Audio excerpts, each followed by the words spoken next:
দিকে প্লিজ দয়া করুন, তা একটু আমাদের সাথে এসে কথা বলুন, আমাদের কথাগুলো শোনার চেষ্টা করুন। আমরা কিন্তু অনেক কষ্ট করে এই জায়গাটায় এসেছি, কারো পদলেহন করে বা অর্থ দিয়ে আমরা কিন্তু এই জায়গাটায় আসিনি। আজকে যদি সমাজে এইটাই এক্সাম্পল হয়, তাহলে ভবিষ্যৎ জেনারেশনকে আমাদেরকে বারবার এই এক্সাম্পলটা দিতে হবে যে সরকারি চাকরি করতে যেও না, 2016 কেস দেখো, তাহলে কিন্তু সরকারে কিন্তু আর সরকার কর্মী আর কিছু পাবে না। ওই পয়সা দিয়ে দিই মক্ষীরানীকে লোক রাখতে হবে, যোগ্য লোক পাবে না। এবং যোগ্য লোক না থাকলে কি হয় তা আমরা জানি। সমাজে যোগ্য ডাক্তার না থাকলে রোগী মারা যাবে, যোগ্য শিক্ষক না থাকলে শিক্ষার প্রসার ঘটবে না, কি হবে তা আমরা জানি। সামাজিক একটা অবক্ষয় চলে আসবে, আর হয়তো সেই অবক্ষয়ের শুরুয়াতটা আমাদের হতে চলেছে। হ্যাঁ, এবং সাথে আমরা সবাই জানি যে শিক্ষা কেন্দ্রে একটা শিক্ষাকর্মীর কি অবদান আছে। রাত্রি 9:30 অবধি যখন আমি অডিটের কাজে বসে থাকি, আমার এইচএম কিন্তু আমার পাশে বসে থাকে না। আমার কোনো শিক্ষক শিক্ষিকা আমার পাশে বসে আমাকে অ্যাসেস করেনি যে রাত্রি 9:30 অবধি বসে আছে, আমি তার জন্য বসে তাকে শুধু সঙ্গটা দিই। আমার কাজে হেল্প করতে হবে না, সঙ্গটা দিতে পারতো, কিন্তু তারাও দেয়নি। হেডমিস্ট্রেসকে অলওয়েজ অ্যাসিওর করেছি, yes I am for you.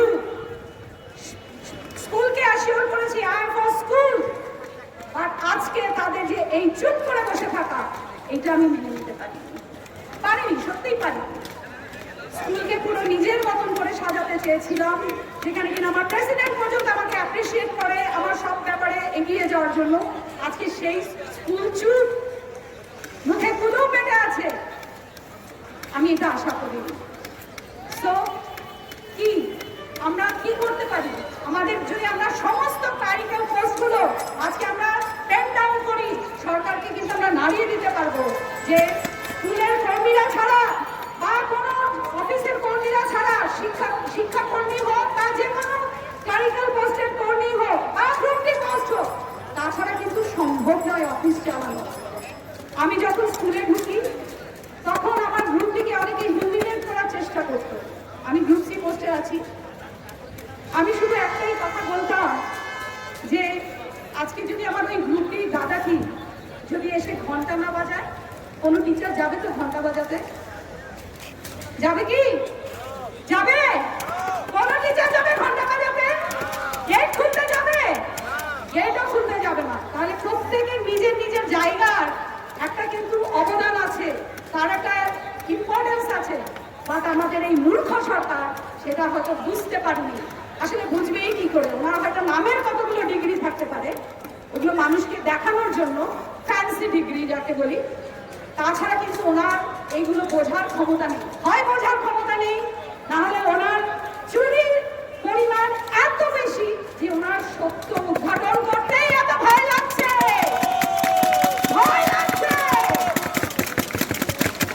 এমন একজনকে আমরা মুখ্যমন্ত্রী করে এনেছি যে কিছু মানুষের জন্য এত মানুষকে বলি দিতে পারে। তাই বলছি ভাই, ঘরে আর বসে থাকার সময় নাই, কিন্তু সময় নেই। যারা আমি আমারই প্যানেলে যারা আমার সাথে কাউন্সিলিং এ গেছে, আমি তাদেরকেই অনেকে দেখতে পাচ্ছি না। হ্যাঁ, আমিও শপিং আসতে পারিনি, কিন্তু তবুও চেষ্টা করছি যতটা ম্যাক্সিমাম আমি ওদেরকে সময় দিতে পারি। যখন দেখছি আমার ভাইরা অনশন করছে, সত্যি আমি পূর্ব বর্ধমানে বসে বসে দেখতে পারিনি, আমি কিন্তু ওইখান থেকে চলে এসেছি। হ্যাঁ, কারণ 8 জন মানুষ অনশন করছে আর আমরা বসে ফ্যানের তলায় বসে হাওয়া খাবো? হয় তাই কখনো? একই ডেজিগনেশনে হোল্ড করে যদি সহকর্মী না হই, তাহলে আমরা কি কাজ করলাম? আমরা কি শিক্ষা ক্ষেত্রে কি শিক্ষাদান করলাম?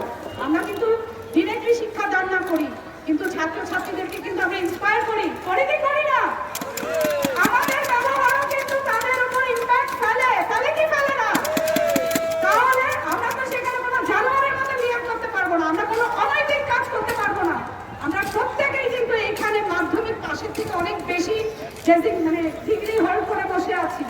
আমাদের ব্যবহার, আমাদের শিক্ষা, আমরা হতে পারি শিক্ষাকর্মী, কিন্তু অনেকেই জানি হয়তো আমাদের শুধু বিএড ডিগ্রিটা নেই, বা ভাগ্যের দোষে কারো বিএড ডিগ্রি থাকা সত্ত্বেও কেউ গ্রুপ সি গ্রুপ ডি চাকরি করছে।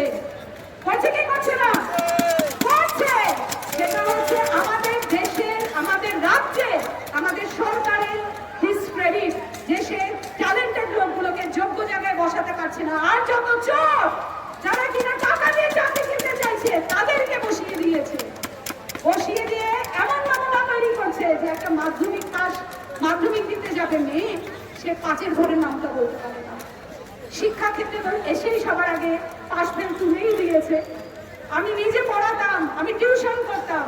এই সরকার আসার পরে যখন পুরো সিলেবাস পাল্টে গেল, আমি নিজে পড়ানো ছেড়ে দিয়েছি, কারণ ওয়েস্ট বেঙ্গল বোর্ডের সিলেবাস আর পড়ানো যায় না। পাস ফেল তুলে দিয়েছে। যে আমি এত স্টুডেন্ট পড়াতাম, দেখলাম স্টুডেন্টদের হার কমে গেছে, টিউশনে আসার হার কমে গেছে। কেন?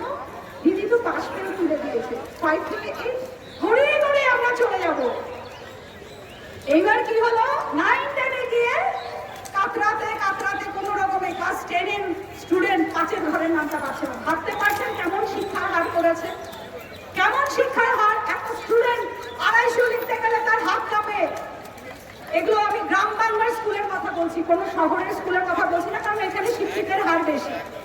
আমি যে স্কুলে কাজ করি সেটা হচ্ছে first generation learner. First generation learner যাদের ম্যাক্সিমাম হচ্ছে বাবা মারা কৃষিজীবী।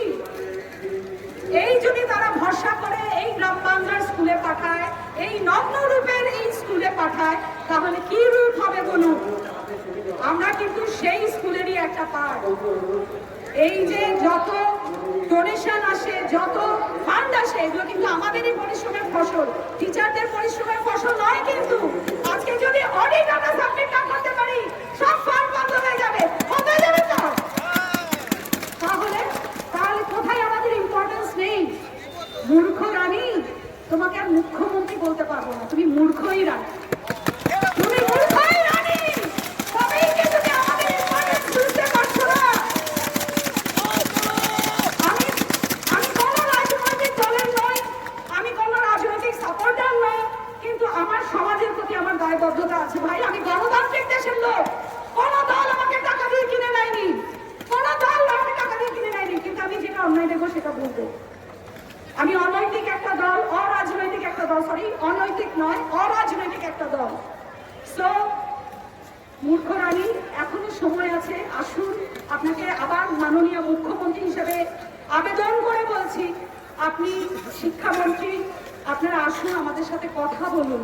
আমরা অনেক আশায় আপনাদের জন্য বসে আছি।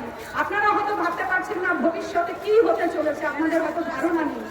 একটা শিক্ষাকর্মী ছাড়া, একটা মানে গ্রুপ ডি যে ঘন্টা বাজায়, যে গেট খোলে, যে এইসব অডিট অ্যাকাউন্টস ক্লিয়ার করে, সেগুলো যদি ক্লিয়ার না হয় স্কুলটা চলবে না, স্কুলের ফান্ড আসবে না। আমার নিজের স্কুলে 12 বছর কাজ ছিল না, অনেক সব আটকে ছিল। 35 লাখ টাকার ফান্ড এসে চলে গেছে, রিটার্ন চলে গেছে, বিকজ অফ অডিট ক্লিয়ারেন্স। আমি সেটা জানি। কাজে আমাদের ইম্পর্টেন্স নেই, এটা বলাটা ভুল। এটা যারা ভাবছে তারাও ভুল ভাবছে। একজন ক্লারিক্যাল স্টাফ ছাড়া, একজন গ্রুপ ডি ছাড়া স্কুল সম্পূর্ণ অচল।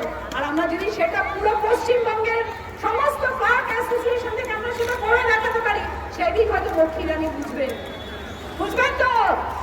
আমরা কি তা একবার করতে পারবো? এই মনোবলটা তো রাখতে পারি। একবার আমরা মনোবল রাখতেই পারি যে বৃহত্তর আন্দোলন হলে কিন্তু পশ্চিমবঙ্গ জুড়ে সমস্ত ক্লার্ক অ্যাসোসিয়েশনকে আমরা নাড়িয়ে দিতে পারি।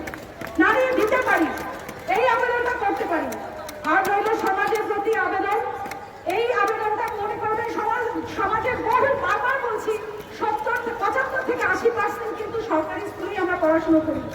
হ্যাঁ, আমার মেয়ে ইংলিশ মিডিয়ামে পড়েছে, সেটা আমি পেরেছি, কিন্তু সবাই পারে না।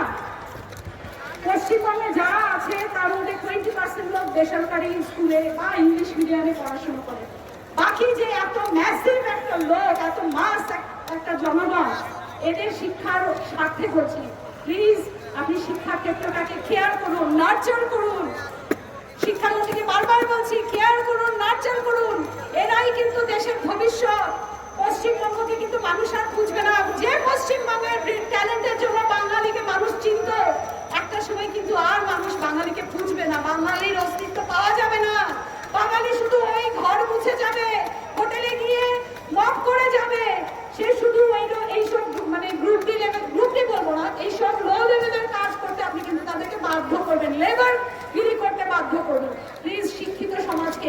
থামাবেন না। বারবার আবেদন, প্লিজ আপনারা আসুন, আমাদের এই ভাইদের সাথে কথা বলুন।